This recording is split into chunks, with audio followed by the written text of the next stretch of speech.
This be a Craftsman Reciprocating Saw, or Sawzall. And in Canada, Sears has closed down, so one cannot buy blades for these anymore unless you get them shipped in internationally. So I tried putting in some Dewalt blades, the yellow ones, but I found out that the Craftsman blades, typically are white, like that one, are 50 thousandths thick, and the Dewalts are 60 thousandths thick. So they don't fit.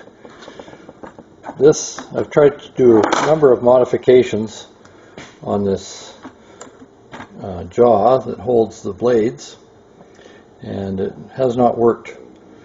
So it's not going to be as convenient, but what I'm going to do is put a screw in there that will clamp the blade. So I'm going to replace the pin that retains, and I'm going to put a screw in there because it's kind of useless the way it is. So that pin has to come out. That's the pin that goes into the hole that's in the end of the blade, and then the spring kind of holds it in there, but the spring is just giving up. The blade is too loose after I've modified it, and it pops out. And that was a problem I had with the original Craftsman blades before I started doing anything with this jaw as well. They would just pop out occasionally. They are quite loose in there, so hopefully the screw will take care of that problem. I can clamp things up and it will stay where it is supposed to be. This is a pretty powerful reciprocating saw, and I've been quite happy with it over the years. So for a little bit of effort, I'm going to see if I can keep using it. Stay tuned. So to get the jaw out, there's a hole here. It's got a Allen headed screw in there. There's an Allen wrench that comes with the saw, and that holds the chuck in. It retains the blade. So I'm going to pop that out.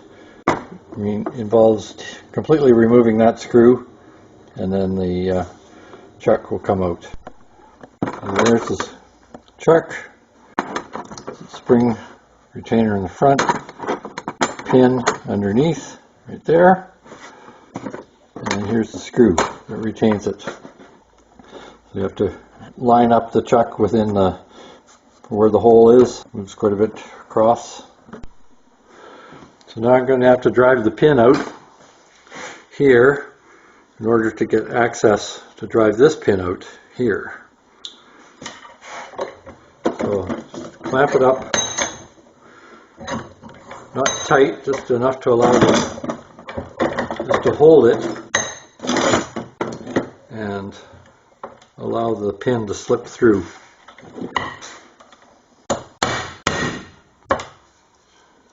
I think it probably is better this way. There's a bit of a burr or a head, I'm not sure which, on the other end of that pin. So it goes better one way than the other.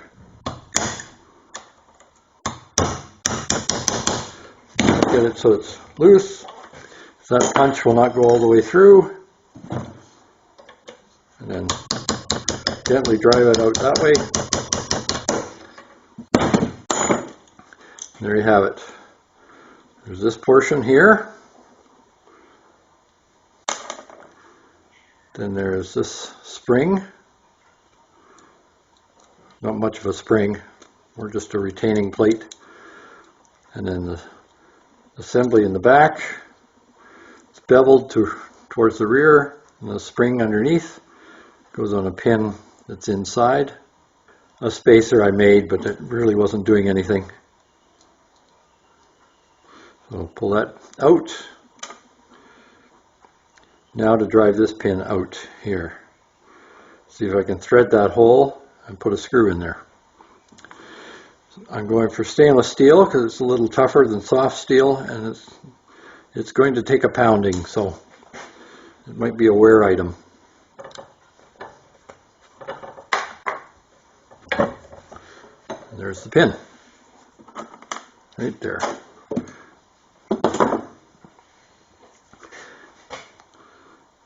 Funny how messy workbenches look really messy in video.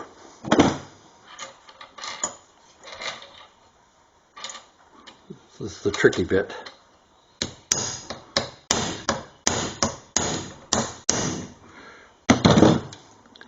There we go. Easier than expected.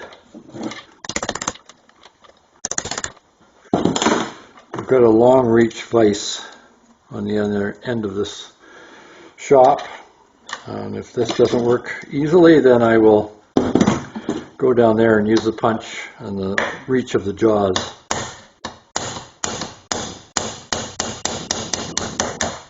But there it is, came out. Try and thread this for the screw. This is another place I have to be quite careful. I'll put some tapping oil there, cutting fluid. I really don't want to break this tap. Unless I go right through the top plate, this is always going to be loose within the jaw. Not really what I'm looking for either, but the option is to buy a new saw. See if that works. I'll check the screw. Okay, that feels good.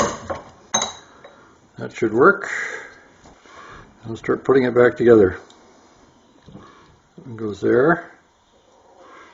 It moves pretty freely. I'm going to shove this in anyway just to try and prevent it from swinging up too far.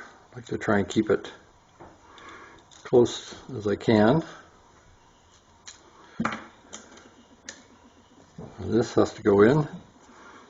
So the curved portion is up, the blade goes on this side of it.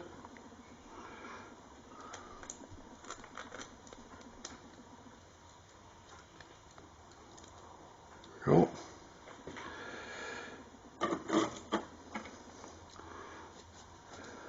I'll put this one back in. There's a little lip right there that has to push on that spring. If you get caught behind, it doesn't go together properly.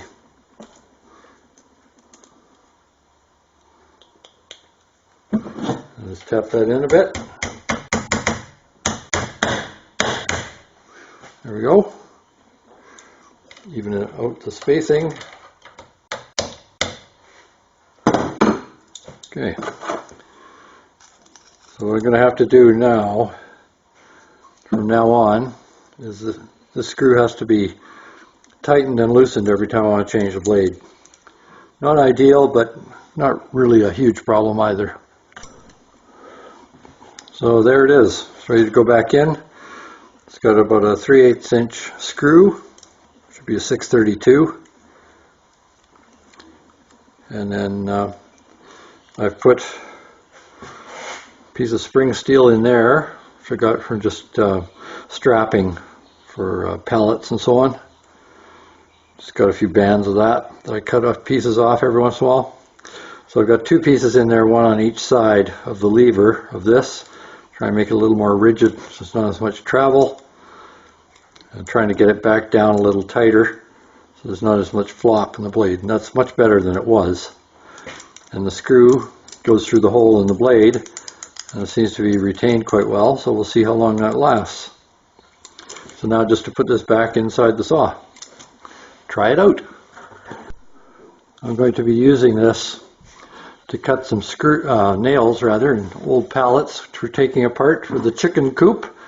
So to change it, Phillips head in this case, enough room for it to come out.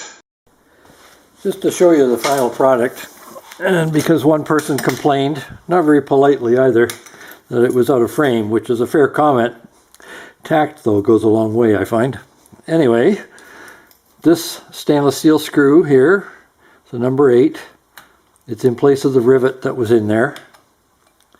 So when you wind the screw back, it will now fit through there when I screw it in. Here's the tab, so you can put it either way. Put it this way, screw in the screw. So I threaded that hole that the rivet was in. See? Tighten it up so it doesn't fly off, and there you go. There's a fair amount of flex in these mechanisms. It's just the way they're made. So there it is. With some adjustment you can possibly get it so that it will clamp both sides. If this will work. No, it doesn't go right through, so no, it's not going to work. So you could actually drill a hole right through and thread it all the way through. Then you would have to hold it tight to try and slow down some of the blade movement. But in this case, it replaces the rivet. That's the way it is actually, normally. Pretty floppy. There's a bit of a spring there. So it's gotten weak on this one, but that's the idea. So hopefully that helps, and I do apologize for having the other part out of frame. It's held. Let's go try it out. Now you see that? Oh, yeah, okay, it's taping now. You saw that little movie thing there? Okay. So here we have a reciprocating saw. Evie, granddaughter, is helping. Yeah.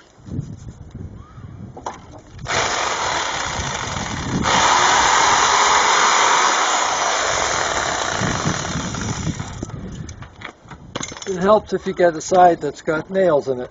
I haven't already cut.